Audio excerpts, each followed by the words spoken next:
Thank you very much. I will try to bother you as shortly as possible. I would like to introduce a remarkable personal source left to us by the Silesian humanist, physician, and professor at the University of Königsberg, Andreas Aurifaber, 1514-1559. Before we explore his diary notes, allow me to provide a brief overview of his life to set the context for the significance of these records.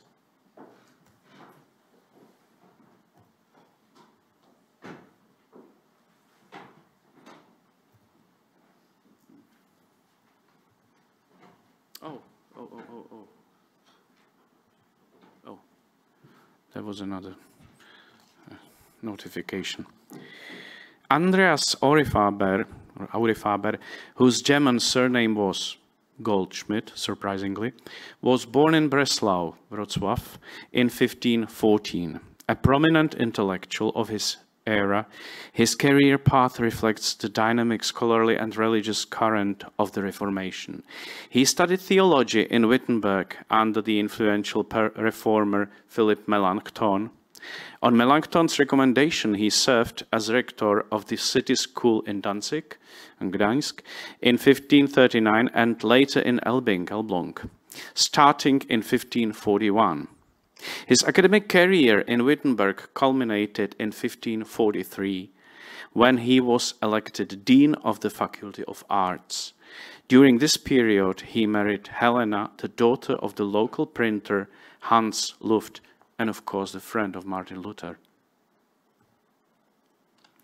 His career took a decisive turn when he gained the patronage of Duke Albert of Prussia in 1544. The Duke sponsored his medical studies, sending him to the renowned University of Padua in Italy. Upon his return, Aurifaber's stature grew immensely. In 1546, he obtained his doctorate in medicine and was appointed both as Duke Albrecht's personal physician and as the first professor of physics, later also of medicine, at the newly founded University of Königsberg. After the death of his first wife, he married Agnes, the daughter of the Lutheran theologian and reformer Andreas Osiander, in 1550. He became one of his most devoted, let's say, followers, and later during his activity at the Königsberg University, he also expelled the opponents of Osiander out from the university. Beyond medicine, Aurifaber was keenly interested in astronomy and maintained contact with Georg Joachim Rheticus, a student of Copernicus, whom he met in Wittenberg. Aurifaber even translated a veterinary treatise by Demetrius Papagomenus, the personal physician to the Byzantine Emperor Michael VIII Palaiologos, and wrote a brief history of amber and its medicinal properties. The fun fact: he was in contact with many scholars all over Europe whom he asked to send him the books. For the books, he usually paid not by money, but by the furs and by the amber he was sending them.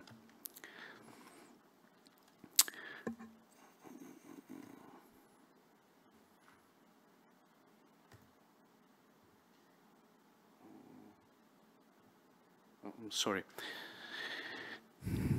The preservation of Aurifaber's personal records is a story in itself. The Nostitz Library holds 8 books that demonstrably belonged to him, their path into the collections of Otto von Nostitz the Younger being linked to Aurifaber's successors, Matthias Stoius the Younger, 1526 to 1583, after Aurifaber's death. Stoius not only took over the role of personal physician to Duke Albrecht, but also the position of professor of medicine. 4 of the 8 books that once belonged to Aurifaber also bears Stoius' handwritten ex libris, confirming his direct transfer of ownership.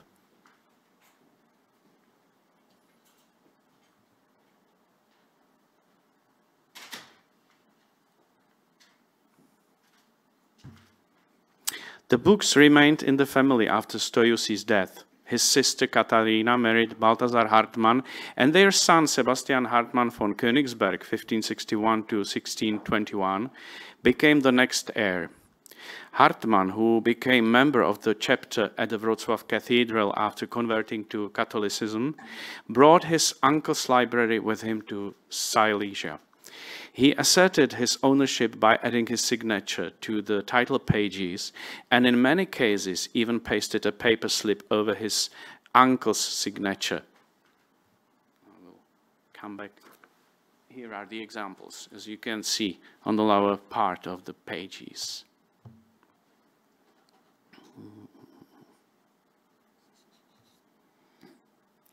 Some of these volumes, including Aurifaber's books, were later acquired by Otto the Younger of Nostitz for his castle library in Javor. 5 years after Otto's death in 1670, the library at Javor, which contained approximately 5,000 volumes, was bought by Otto's older brother Johann Hartwig, the German vice-chancellor of the Czech lands, and also the founder of the Nostitz Palace in a lesser town of Prague. Actually, the palace is still there. Nowadays, it's residence of Ministry of Culture, and the library is still stored there. It is, I think, the oldest movable part of the collections that are still in their place. It was brought to Prague and formed the basis of the newly founded Nostitz-Rýnek family library. Here are all 9 books once owned by Andreas Aurifaber, partly with the supralibros, well, the stamps on the binding of Aurifaber, and partly of Stoius.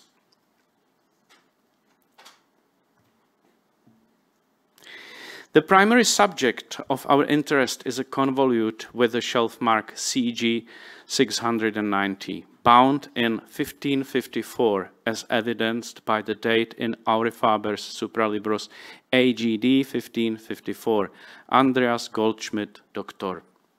So much for the letters. Aurifaber had 3 different prints of ephemerides bound into a single volume, intentionally removing the introductory sections to keep only the tables with the positions of celestial bodies for the years 1513 to 1562. He then systematically used the empty margins of these tables to record key events of his life, transforming an astronomical tool into a personal diary, which was a very common way of using this type of publication. The same did Matthias Stoius, so his follower, his successor.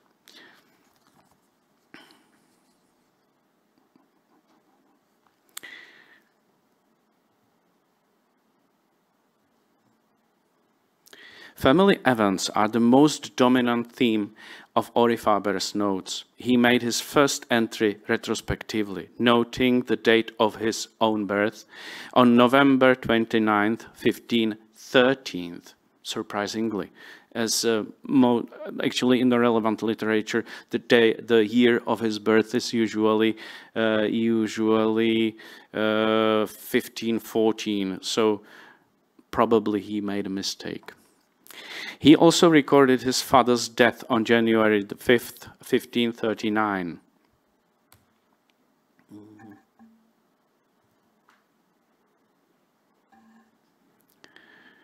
Most frequently, however, he documented the births of his children, often in great detail, including the exact hour and the names of the godparents.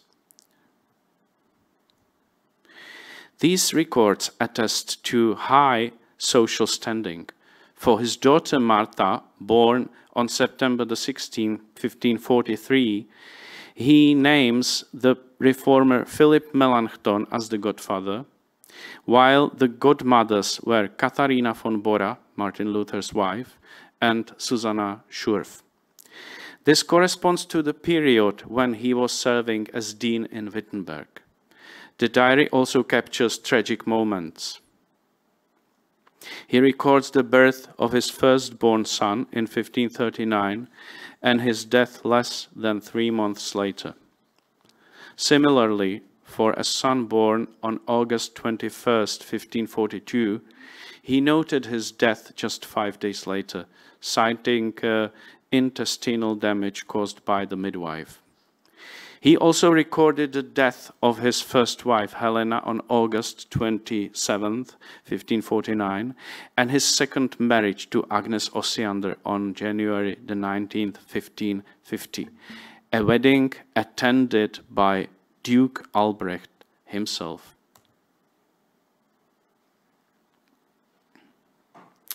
Aurifaber's diary is also a valuable source of information about his career.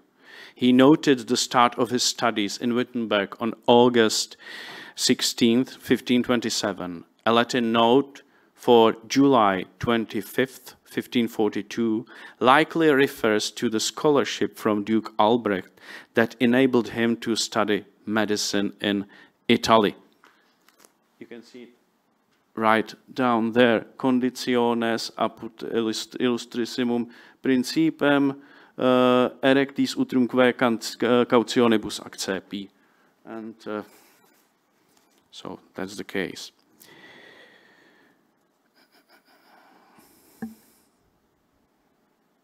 Yes. This is followed by records of his departure for Italy, September the 2nd, 1544, and his arrival in Königsberg, November 21st, 1545. As you can see, professus sum in Italiam Lipsia and Veni Regiomontem. As a man of his time, Aurifaber closely followed political and religious events. For 1546, he noted that it was a disastrous year due to the Schmalkaldic War.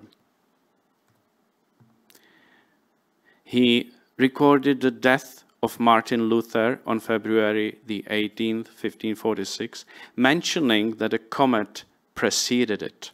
As you can see, it's on the left side from your point of view. Cometa visus diebus quatur decim diebus ante mortem. There are also entries about the capture of the Elector of Saxony, John Frederick, at the Battle of Mühlberg, April 24th, 1547. As the ducal physician, he noted events at court, such as the Duke's return from Germany, January the 10th, 1546, and the death of the Duchess, April 11th, 1547. An entry from October 21st, 1547, documents his patron's generosity, noting a gift of 400 florins and other goods. There is wheat, pigs, and so on, what he got at this occasion. Although the entries are primarily personal, he noted the weather, such as fierce storm in July 1542, strong winds, and the first snowfall. In addition, we also find traces of his professional interests. He recorded eclipses of the moon and sun in 1544, noting that he successfully observed a lunar eclipse later that year in Venice. The first two weren't visible because it was cloudy weather. One of Aurifaber's notes also mentions this beautiful city where we now have the opportunity to enjoy the hospitality of our hosts. On April 19, 1547, he recorded the departure of Duke Albrecht to Vilnius, as you can see. illustrissimus noster princeps vilnam est profectus.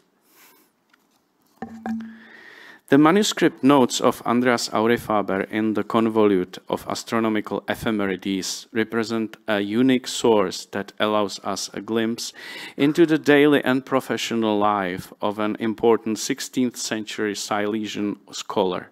The combination of records about family, career, political events, and natural phenomena creates a vivid portrait of a man whose personal fate was intertwined with the great history of his time.